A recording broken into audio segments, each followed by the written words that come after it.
Oops, sorry about this. I don't know what the light's like. I'm clear. I've had to do it again because I was just had the music on. I had to clear the blockage of events that have happened to me in the last few months. In health, are you serious that your staff are in a hospital smoking fags in the toilet and it smells? So I walk into the private bit, you press the button to get in, and I smell cigarette smoke. I'm like, what the hell? Obviously, to me, all the radioactive stuff they've got going around everywhere is I've got to have a fag, because it's like me, if you get loads and loads of bacteria all over you, you get an overgrowth. That's why people smoke fags. I don't smoke.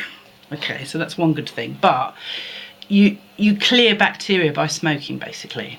That's my theory. That's not saying that smoking is good. But so I go in, all I can smell is fag smoke. Sorry, I've just got to show you. I love England. I love my country. I want my country sorted out. I don't want any more of these silly people. All right, they've got to go, all of them. Go and work somewhere else. Go and work in bloody, excuse me, go to Dubai. All you billionaires that think you can suck the life out of my country and farm it, go and live in Dubai. It's lovely over there, all that sand. Yeah, great, loads of money, loads of petrol with all the sand. Anyway, I've gone off piste, haven't I? Sorry. So I've got to do the in-health thing. I did want to make it more interesting for you, and I will, if I can find the leaflet. In health, in health, in health. Why do you call it in health? Is that unhealth? So the first thing is I go in and I can smell all these cigarettes and I'm like, that's weird, in a hospital. You know, they stopped that about 20, 30 years ago, the old smoking rooms. And then a little girl goes to me, very lovely. I don't know if she was a proper nurse or not, to be honest. She may have been a nurse. She was very, very young. And she said, right, can you sign here? We want you to sign. This is good for you. We're injecting you with radioactive glucose made from fluorine and radon and God knows what else. We're going to inject you with this and it's good for you, so we need you to sign that. So I signed that, and then she said, now you've got to sign something else. So I signed that. And then she said, and we're going to use all your pictures for our training purposes, or whatever, you know, whatever. I didn't do that because I hate that. But we're going to use all your pictures, so you've got to sign that away. Sign. And I said, well, look, I said, I'm the only person in the world that's had stems that I know of, either in the UK or in the world, that has had stem cells sewn into them and has got a urostomy pouch. So I don't really want my pictures on public because I'm worth a lot of money.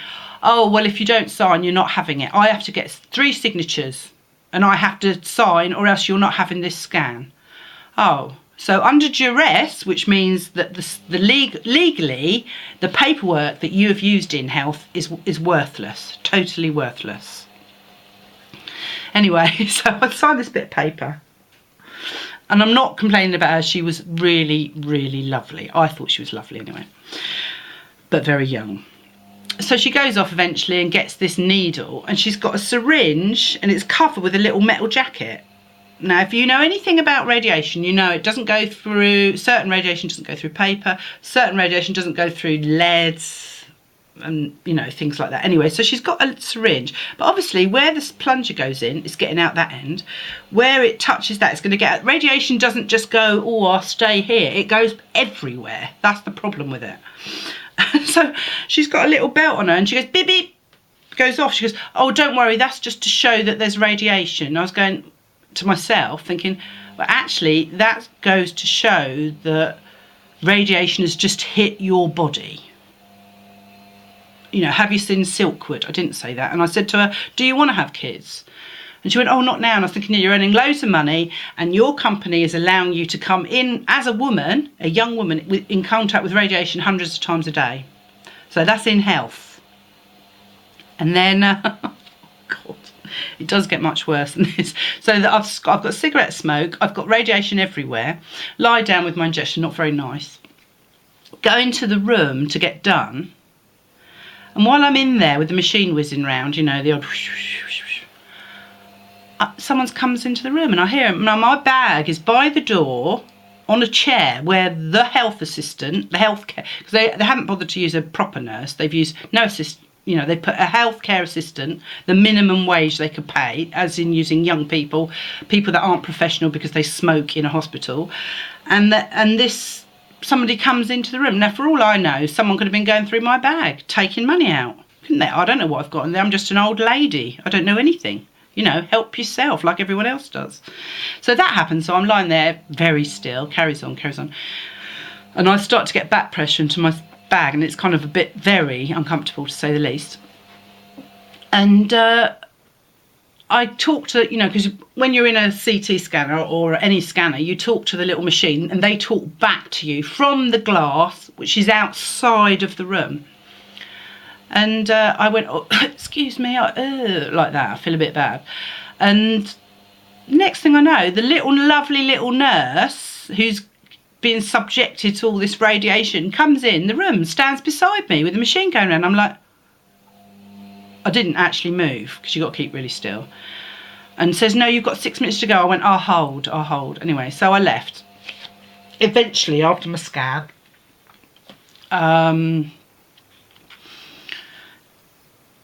and more cigarette smoke coming into the room where I'm having the scan. I can smell it coming through the vent. So I think he's popped out for another fag. Meanwhile, the care assistants come in, rifle through my bag. It's just like, this is the private sector. I keep on and on about it. The private sector wants to make money. It's not interested in care. If they were interested in care, they wouldn't exist. That's the whole point. That's the whole point people miss. You got money, you got care. They don't go together. All right, yeah, we need, anyway, so this blimmin' machine, I was ill, I've been ill for a long time afterwards. The PET scan made me really ill. Whatever they put into me, the poison, that showed nothing, by the way, doesn't show insulomas, doesn't show inside your adrenal glands, which is where I've got my problem, doesn't show, so I've had this horrific injection of radioactive chemicals into my body by a team of people that aren't trained in it, trained medically, in my opinion, to be told nothing. So that's where I've been with the in-health people. Okay, I'll try and give you a break now and stop for a bit.